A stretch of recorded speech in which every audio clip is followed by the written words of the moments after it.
en 1847 par Louis-François Cartier, c'est au début du XXe siècle que la maison Cartier a commencé à ouvrir des boutiques éponymes dans le monde entier. Après son succès à Paris, le joaillier s'installe à Londres en 1902 et à New York en 1909.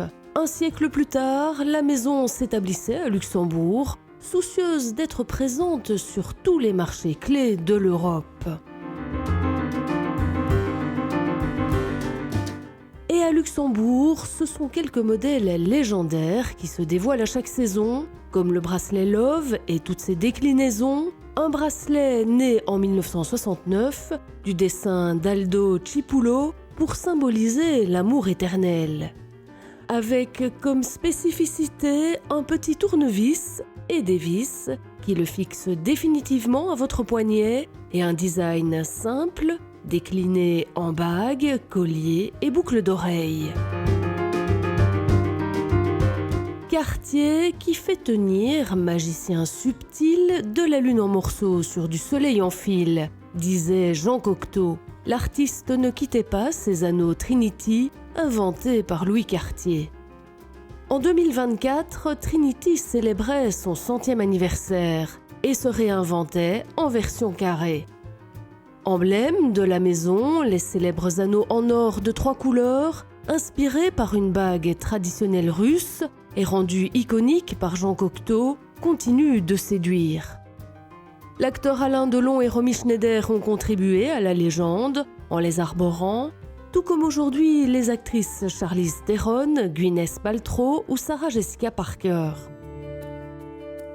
De nos jours, plus que la légende, c'est la magie de la technicité qui impressionne dans un jeu de cache-cache sur cette version semi-pavée, sertie de quelques 144 brillants.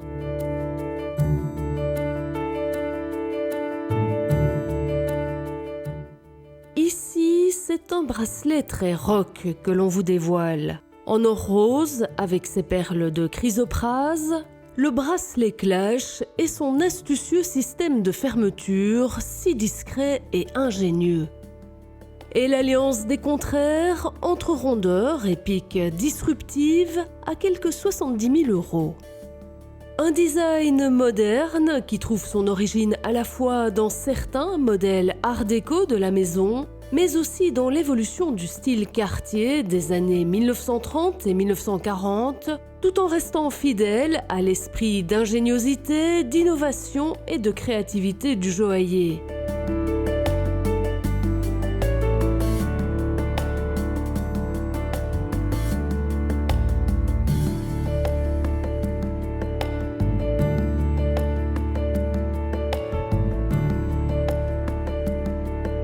Un design qui se décline en bague et en mono-boucle d'oreille. Cartier a souvent choisi la chrysoprase dans ses collections emblématiques, particulièrement dans les années Art déco, période lors de laquelle l'usage des pierres de couleur était très apprécié.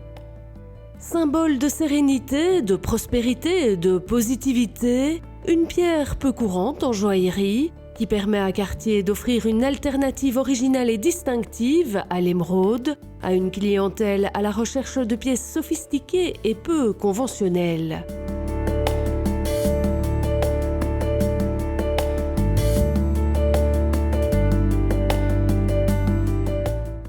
Si Cartier, ce sont des bijoux somptueux, ce sont aussi des objets de décoration et des sacs.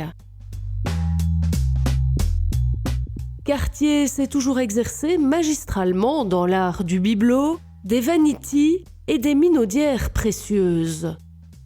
Les premières créations de sacs à main apparaissent très tôt dans l'histoire de la maison. Sac du soir en brocart oriental, créé sous la supervision de Jeanne Toussaint, qui dirigeait le département sacs, accessoires et objets. Pochette en crocodile ou en box rouge réalisée en 1922 pour Cartier chez Hermès. Quand Cartier ne fait pas breveter un fermoir de sac en 1926.